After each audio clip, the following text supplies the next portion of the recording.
All this week, we've been reporting from one of the hospitals hardest hit by the coronavirus. Tonight's fourth and final report from the Royal London Hospital in East London. I've been looking at how the NHS is trying to adapt to the new reality of a virus that at the moment has no cure or vaccine, and the continuing grief of those in the local community who've been worst affected.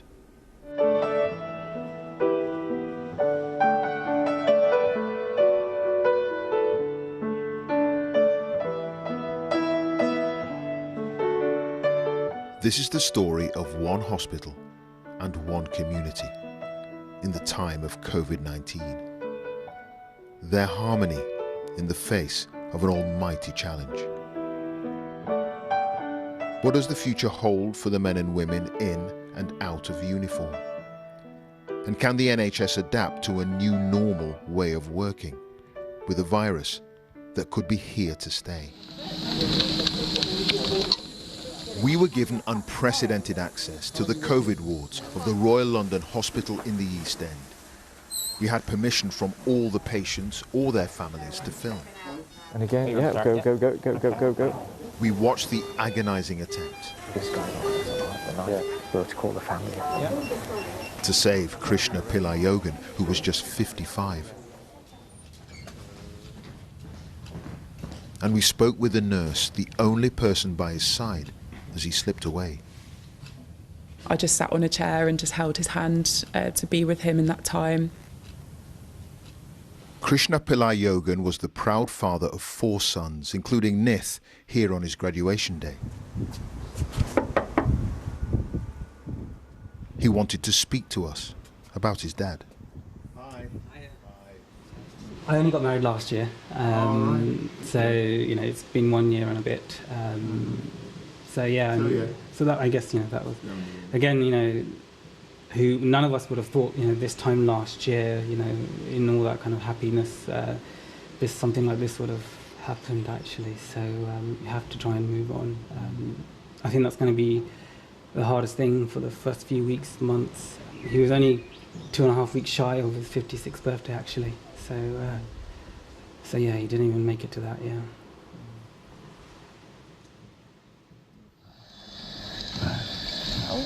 But Trevor Smith has lived to see another summer, his 65th. His voice box is no longer silent. For weeks, his life hung from a plastic tube inserted into his throat to provide the supply of oxygen his body needed that COVID-19 had choked off. Yeah, many times I thought I would die. Especially when you get the breathing, you can't breathe properly. I had many thoughts of even, trying to kill myself. It was actually becoming to that bad decision I had to make, because my sickness was not going to go anywhere. So I had to do something to relieve the burden of my wife and son. Trevor survived after being in the deepest and darkest of places. Now the sun is shining. But when will the sun shine for us as a nation? When can our collective mourning begin? All the deaths have so far been wrapped up in charts and graphs. Close to 40,000 are dead. But this pandemic isn't about numbers. It's about people. That one I had. That one. Do you not think that's a nice picture?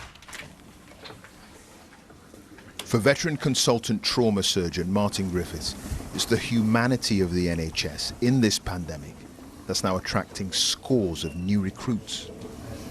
People are running towards it. The medical students are running towards hospital to become healthcare support workers and become doctors, start their training early. We're having to turn people down who want to commit to support the effort, and there is kindness everywhere. The NHS is thriving for now. There are even 2 new gleaming floors at the Royal London for possible COVID patients. But what about cancer screening or heart disease?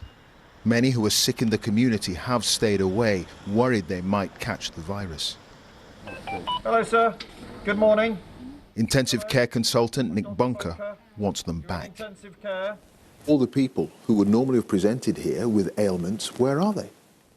I suspect some of them have died. Some of them are at home. For cancer, we've not been doing a lot of diagnostics. So if you're not doing the diagnostics, you don't pick up the early cancer with the few symptoms that people have early on. And so perhaps we're just not detecting it. It's still out there. The fervent hope, as the lockdown eases, is that people will drift back to the NHS for whatever hurts them. And the service will be able to help everyone if we help ourselves. There are friends and there are colleagues who we know who are dying and are sick. People I care about have been lost to coronavirus. And you can't overstate how simple measures are having a huge effect. I know it's boring, I know it's challenging, but look at it from my perspective. You know, I don't need to see any more dead people.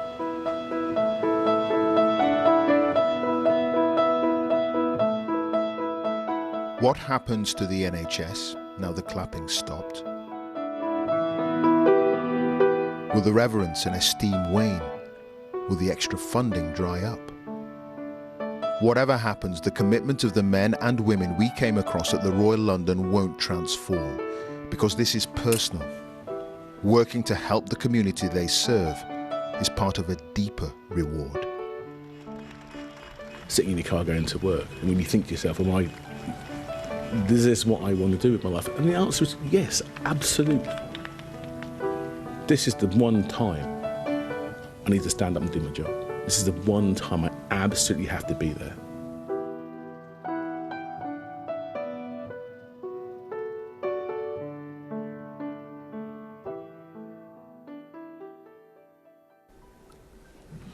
The final report there in our series from the Royal London Hospital in East London. The producer was Sam Paranti and the cameraman David McElveen.